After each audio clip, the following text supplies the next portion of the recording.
Enochian.org, here again on the Ancient Magic series.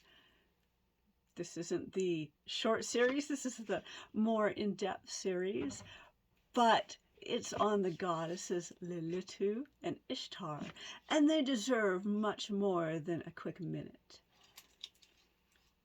Make sure you comment, like, and subscribe. The links are below, and there's a coffee for donations and a Patreon link. And I have some courses coming up. The links are also below for those. Here we go, though. The goddesses Lilitu and Ishtar have a rich and complex history in ancient Mesopotamia and neighboring regions. Both goddesses are considered powerful deities and were worshipped by the Mesopotamians for centuries. I wonder if they still do that there today, under different names, we know for sure, but I wonder if some of the locals still call them by the original names. That would be pretty amazing. I'll have to visit one day. I've been to Egypt, but not Mesopotamia yet, because so many restrictions. When you go over there to visit, you have to hire a guide. You can't just go there as a tourist and go off on your own and rent one when you get there.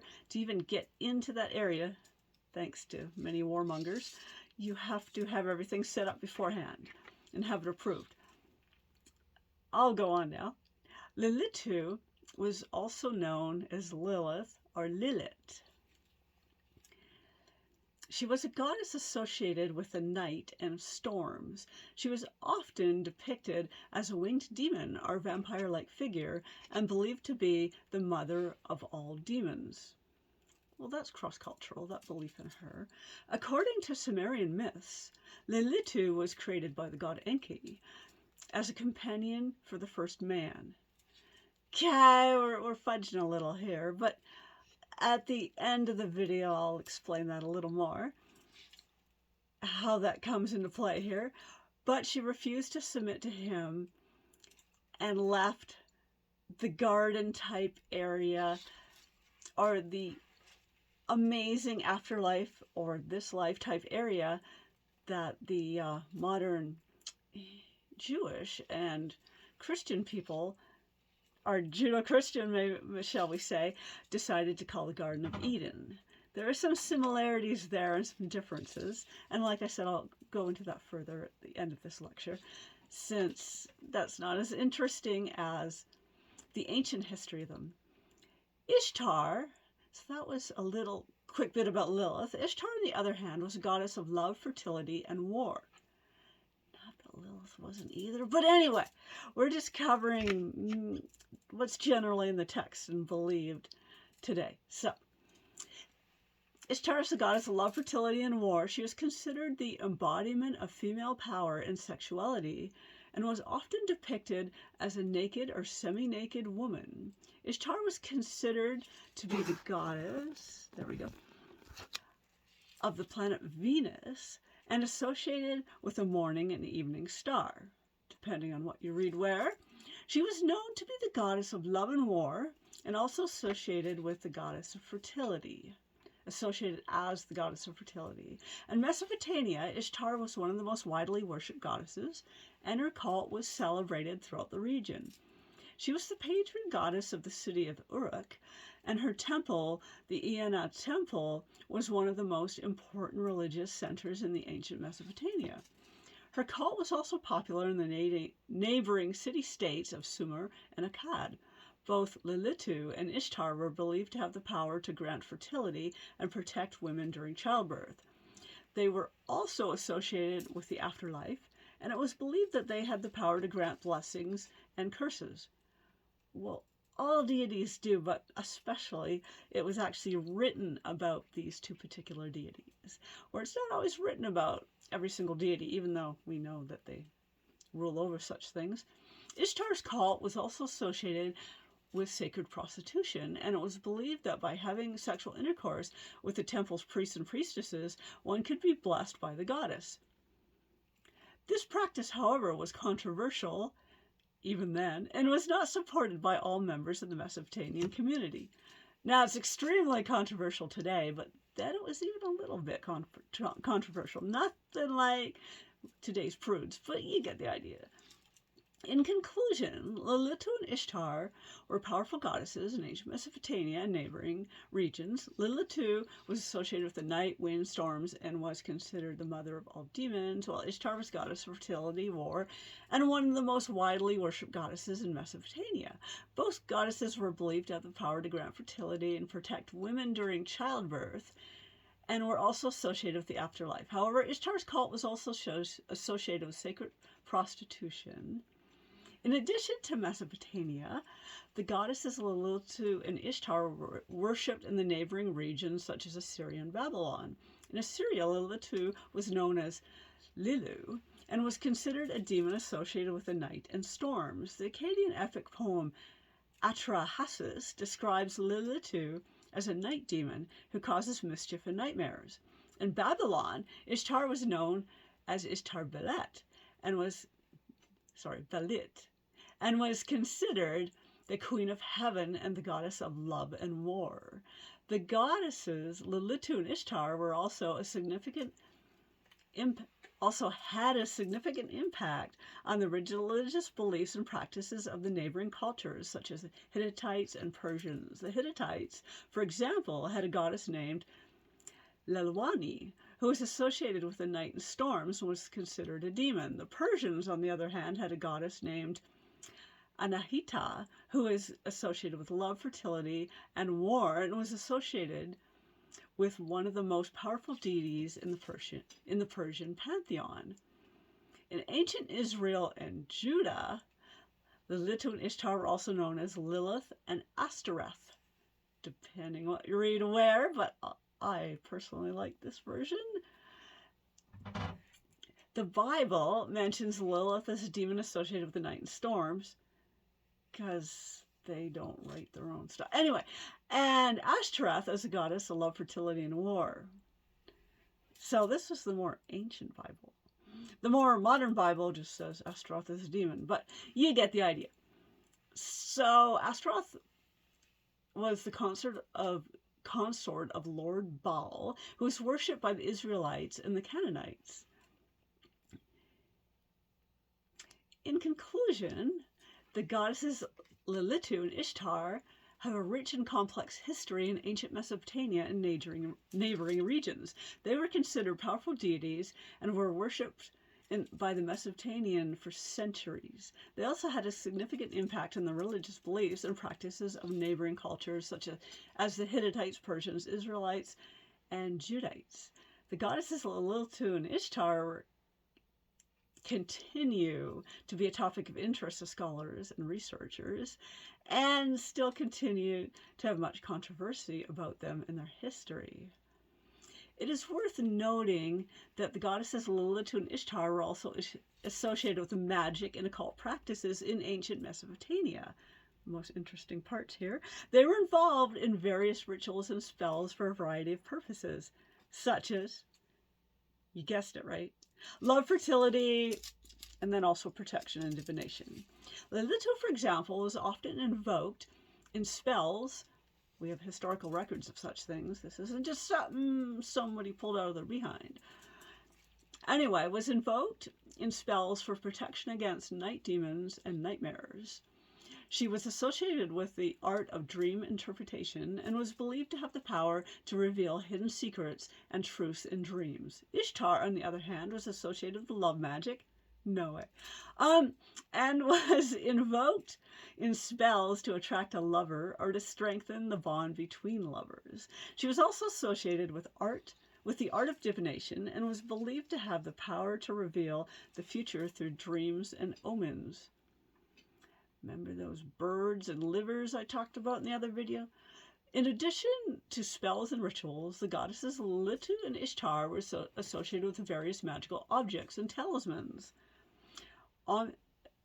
Also, amulets and charms and talismans bearing their images were worn for protection and to attract blessings of the goddesses. These amulets and charms were made in various materials, such as silver, gold, and precious gemstones, and they were associated with various symbols and inscriptions related to the goddesses.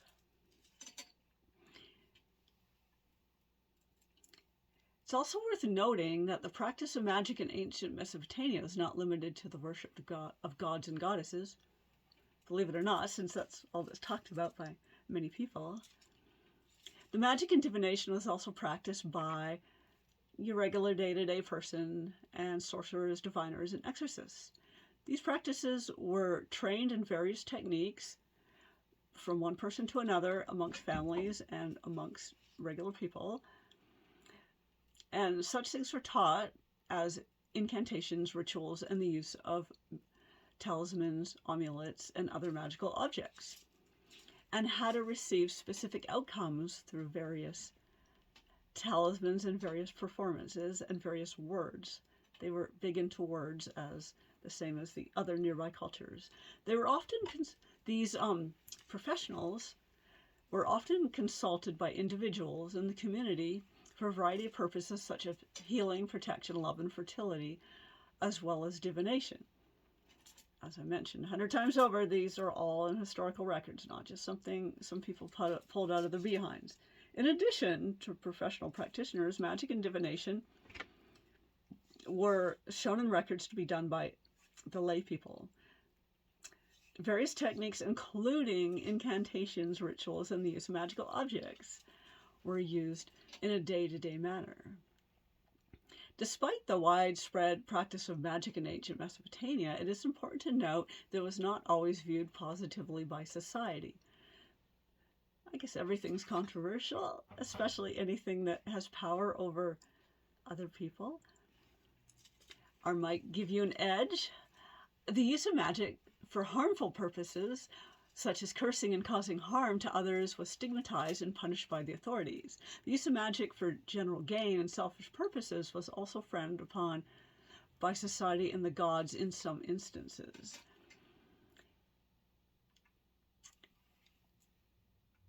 It is also worth mentioning that many of the magical practices and beliefs in ancient Mesopotamia have left a large mark on human civilization. The ancient Mesopotamians developed a complex system of divination using various methods, such as I mentioned in the other video, astrology, omens, and ecstophacy. The system of divination was highly sophisticated and influenced by the development of astrology and divination in these cultures, as well as others around the world. In addition, the magical practices and beliefs in ancient Mesopotamia also influenced the development of various occult traditions in later cultures. No way.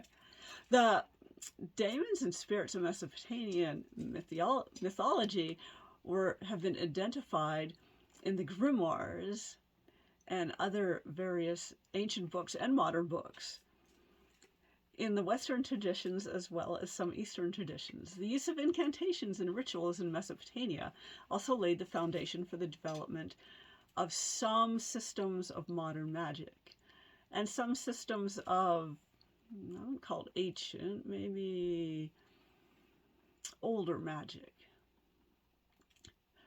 Furthermore, many of the gods and goddesses of Mesopotamia were also assimilated into other cultures' belief systems, such as the goddess Ishtar was associated with the goddess Astarte in Phoenician and Greek culture. The goddess Lilitu was also associated with the Babylonian goddess Lilith. It is also believed to have influenced the development of the Jewish demon Lilith. No way. These things are obvious, but I have to point them out just to reiterate them and remind people. And some people might not know that yet. You never know.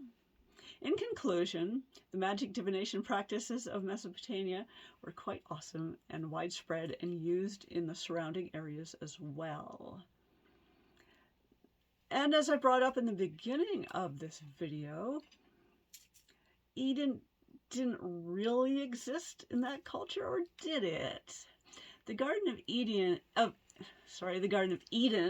was not mentioned in ancient Sumerian texts, obviously. The story of the Garden of Eden is found in the book of Genesis in the Hebrew Bible and the modern Bible, and considered a Jewish and Christian creation story. Something I pulled out of the behinds. I don't know. The concept of a primordial paradise or Eden is not unique to the Judeo-Christians, though. obviously everybody has to have something to, sell the religion, and is found in various myths, legends of many cultures. In ancient Mesopotamia, in their literature, there are stories of gods and goddesses living in a paradise-like realm. Guess where the Bible got their Eden from?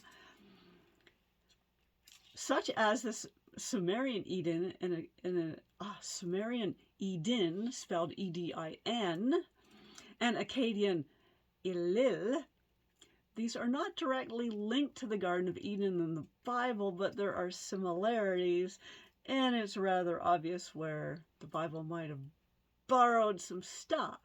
The Sumerian goddess Lilith is not linked to the biblical Lilith necessarily, but it's kind of obvious, right? Some believe that they are two different entities, while others believe that they are the exact same, and others believe that they are different aspects of each other. The connection between the Mesopotamian Lilith and Jewish Lilith is a matter of scholarly debate still to this day, and some are arguing the similarities and connections between the two figures, while others argue that they are distinct and unrelated entities.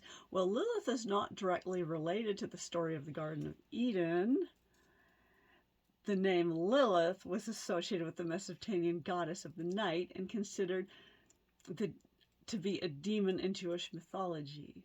And the association with the story of the Garden of Eden comes from later Jewish writings and not from Mesopotamian sources. So there's been a controversy there, but seems kind of clear what was borrowed from what. But regardless of all that, they're both amazing deities to work with.